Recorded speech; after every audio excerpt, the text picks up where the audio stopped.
반갑습니다. 관광통역안내사 관광법규 강의를 맡게 된 심현보라고 합니다. 자, 이번 시간에는요, 간단하게 관광법규라는 과목에 대해서 제가 설명을 해드리도록 하겠습니다.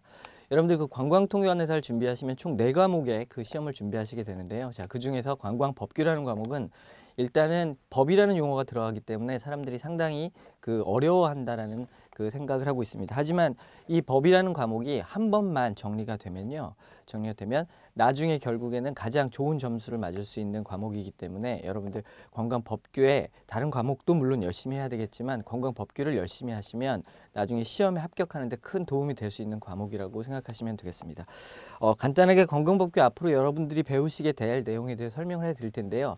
자, 관광법규는 크게 관광기본법, 관광진흥법, 그 다음에 관광진흥개발기금법, 그 다음에 국제회의 산업 육성에 관한 법률, 마지막으로 그 관광공사법이라는 걸 배우게 됩니다. 근데 실제로 관광공사법은 시험에서 단일 문제로 출제되는 경우는 잘 없기 때문에 여러분 나중에 그 한번 물론 그 기본 시간에는 수업을 진행하겠지만 시험을 볼 때는 거기서 따로 한 문제가 출제되진 않는다는 것 정도만 알아두시면 되겠습니다.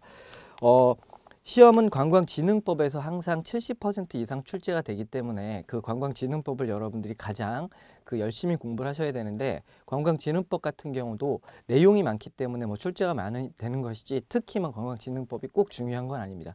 자, 그래서 여러분들 내용별 고르게 시험 문제가 출제된다, 이렇게 이해하시면 되겠고요. 제가 처음에 말씀드린 것처럼 이 법이라는 과목이 실제로 법이라는 용어가 들어가기 때문에 어려운데, 용어 정리만 완벽하게 하고 저와 함께 수업을 진행하시다 보면 나중에는 그 가장 많은 점수, 그러니까 우리가 요구하고 있는 그 시험에서 요구하고 있는 60점이 아니라 실제로 80점 이상을 맞을 수 있는 전략 과목으로 삼을 수 있게 되는 과목이 관광법규라는 거 말씀드리도록 하겠습니다.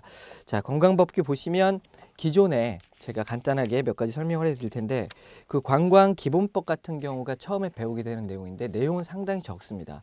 내용은 적고요. 여기에는 그 어떤 대단한 이론이 숨어 있는 게 아니고 여러분들이 외워야 될 몇 가지만 딱딱 제가 찍어서 말씀드리고, 출제됐던 부분 몇 가지만 건들게 되면 그쪽에서 반드시 또 시험에 출제될 거고, 관광기본법은 매년 한 문제 또는 뭐 2문제까지 출제될 수 있기 때문에 관광기본법부터 여러분들이 보시면 됩니다. 진흥법은 말씀드린 것처럼 한 70% 정도가 출제가 되는데, 진흥법 같은 경우는 내용이 많고 사실은 내용이 그 상당히 좀 복잡한 게 있습니다.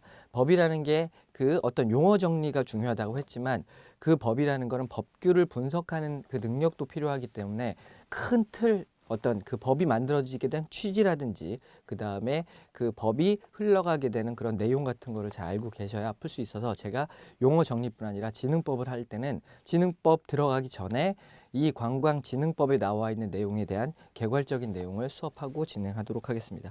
그 다음에 관광진흥개발기금법은 뭐 숫자가 나오는 건데 간혹 가다가 계산하는 문제도 한 문제가 출제가 되기도 합니다.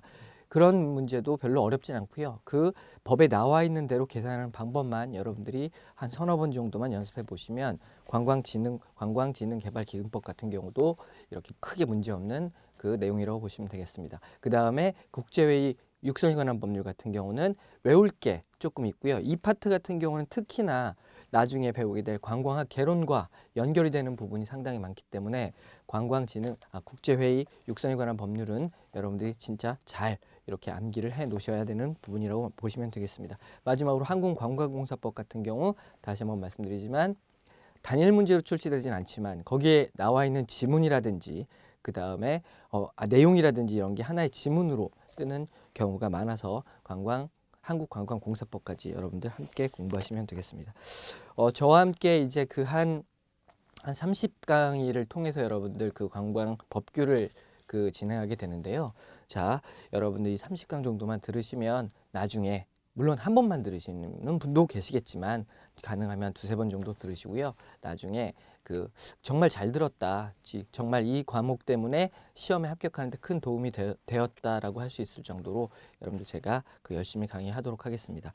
자, 그러면 그 다음 시간부터 그 관광 기본법부터 시작을 할 거고요. 다음 시간에 그 본 강의에서 뵙도록 하겠습니다. 자.